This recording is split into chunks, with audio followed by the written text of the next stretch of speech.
Shalom, Jemaat GKI kembali dalam Sapaan Gembala GKI bersama saya, Pendeta Elsa Sule dari GKI Pasuruan.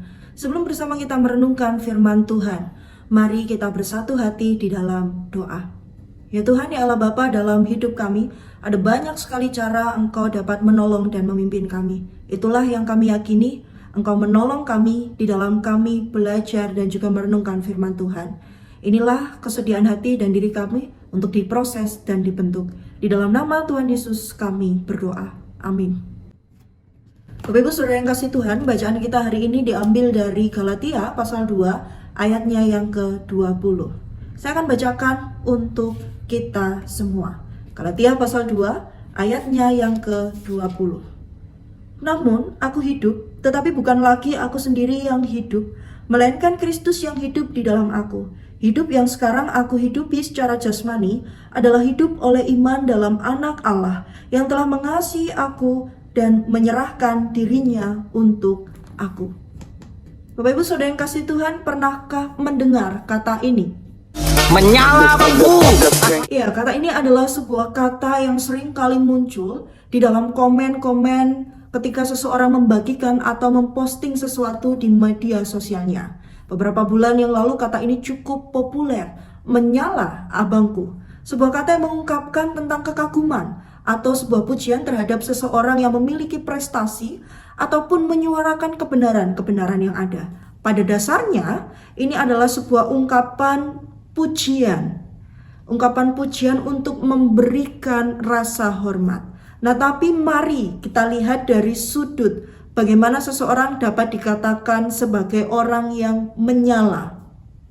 Tentu itu semua tidak boleh kita lepaskan dari apa yang sudah dilakukan oleh seseorang atau orang lain. Atau bagaimana ketika ia menjalani kehidupannya dengan berbuat baik ataupun berbuat kebenaran. Dan tentu hal ini tidak boleh membuat orang tersebut kemudian menyombongkan diri. Harus tetap memiliki yang namanya ilmu padi. Nah, bacaan kita hari ini, apa yang disampaikan oleh Paulus dalam bacaan kita adalah sebuah respon situasi yang konkret di tengah-tengah jemaat Galatia.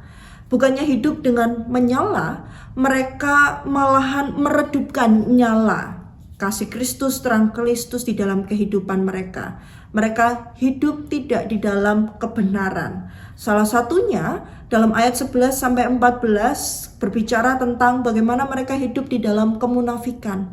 Seperti apa sih orang munafik itu? Orang munafik adalah orang-orang yang tidak bisa bertindak selaras dengan apa yang diyakini sebagai kebenaran. Dan tentu kebenaran itu adalah kebenaran yang berasal dari Tuhan. Tidak selaras, tidak konsisten. Nah, boleh dibilang agak ngeri memang. Sebab yang dipentingkan bukan hanya berbicara tentang bagaimana menyenangkan diri, tetapi juga bicara tentang menyenangkan orang lain.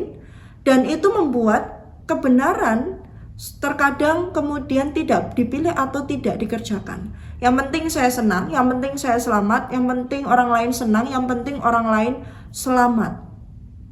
Nah, bukankah hal-hal seperti ini adalah hal-hal yang seringkali juga barangkali kita temukan di sekitar kita. Kalau kata orang, tutup mata sajalah sebentar. Seperti orang yang tidak pernah berbuat dosa saja. Nah, kita harus terbuka. Kadangkala ada hal-hal seperti ini yang terjadi di sekitar kita. Cukup mengerikan ketika hal-hal keliru, hal-hal yang tidak sesuai dengan kebenaran, kemudian dihidupi dan dianggap sebagai sebuah kebiasaan, menjadi hal yang wajar dan dinormalkan. Orang lain mengatakan bahwa itu sudah biasa terjadi di lingkungan kami. Nah, apa yang dituliskan oleh Paulus pada bacaan kita hari ini bicara tentang bagaimana ia memahami bahwa kehidupan ini, kehidupan dirinya, kehidupan yang ia miliki bukan lagi berbicara tentang dirinya. Paulus tahu bahwa hidup dia sekarang, hidup yang dia miliki adalah milik dari Tuhan. Kehidupan seseorang sebelum atau di luar Tuhan adalah hidup di dalam perbudakan, dan ini berarti dosa sudah menguasai dan menjadi tuan di dalam kehidupan orang tersebut.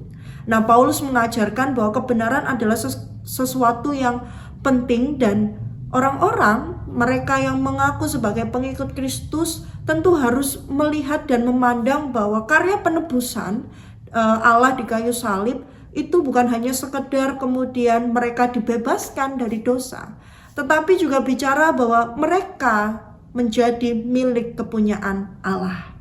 Sehingga karya penebusan tidak hanya dilihat sebagai Yesus telah mati dan membuat seseorang dilepaskan dari perbudakan dosa, tetapi ada aspek juga di mana orang yang sudah ditebus, mereka yang mengenal Kristus adalah milik kepunyaan Allah. Dan tentu dari itu maka harus ada bagian-bagian yang juga harus kita kerjakan. Dan itu menjadi sebuah tanggung jawab kita bersama untuk melakukan pekerjaan-pekerjaan yang baik. Nah, hidup bagi Allah bukanlah tentang melakukan praktek-praktek kesalehan untuk membuat Allah terkesan baik dan senang kepada kita, tetapi juga bagaimana kita bicara tentang mengakui dan mensyukuri segala kebaikan-kebaikan Tuhan di dalam kehidupan kita, tanpa didorong oleh kesadaran dan pengakuan terhadap kebaikan Allah bagi kita. Semua kebaikan yang kita lakukan bagi Dia justru hanya sekedar melukai hati Allah. Kita tidak hidup bagi Dia, kita tidak peduli seberapa besar usaha kita untuk menyenangkan Dia. Pada akhirnya yang kita cari adalah sebuah kepuasan dan pemenuhan akan diri sendiri. Dan di dalam ini tentu tanpa iman yang benar, semua kesalehan justru membahayakan. Kita merasa diri sudah cukup, kita baik tanpa adanya Kristus. Tanpa iman yang benar, kesalehan tidak lebih dari sekedar kesalahan.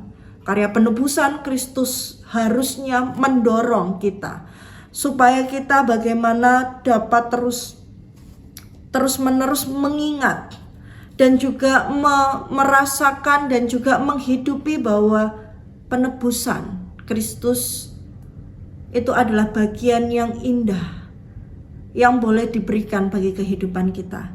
Dan kita melihat dan kita terus mengingat karya penebusan Kristus dan membiarkan kasih Allah itu menguasai pikiran, perasaan, dan juga kehendak kita. Terlebih kita mau hidup kita boleh terus untuk dapat dikontrol dan juga dapat berada di dalam jalan kebenaran. Tapi ini bukan berarti kemudian kita menghilangkan kebebasan kita juga untuk melakukan sesuatu. Nah, kehadiran Kristus yang mengubahkan itu adalah sebuah kunci jawab dalam iman kita. Hadirnya Dia di dalam kehidupan kita harusnya membuat kita merasakan kedamaian dalam hati kita, di mana kita seringkali menuntut, di mana kita seringkali mencari hal-hal lain yang kita rasa kita kurang puas. Padahal bersama dengan Kristus, kedamaian dan sukacita itu akan memberikan kepuasan di dalam kehidupan kita. Sama seperti Paulus yang mengatakan bahwa hidupnya ini bukan lagi tentang dirinya, melainkan tentang Kristus yang diam dan tinggal di dalam dirinya. Maka setiap orang percaya, kita pun harusnya sanggup untuk mengucapkan yang hal sama. Nah, tetapi yang menjadi persoalan adalah justru ketika kita sanggup berseru dan mengatakan bahwa hidupku bukanlah milikku lagi tetapi milik Allah, apakah kita mau dengan baik dan betul-betul menjalani kehidupan tersebut? Apakah kita masih sering sehari-hari bahkan melakukan hal-hal yang mungkin kita anggap sepele, tetapi ternyata itu adalah sebuah hal yang jauh dari kata kebenaran? Apakah kita saling menjatuhkan, memojokkan, saling menuduh, atau saling mencibir?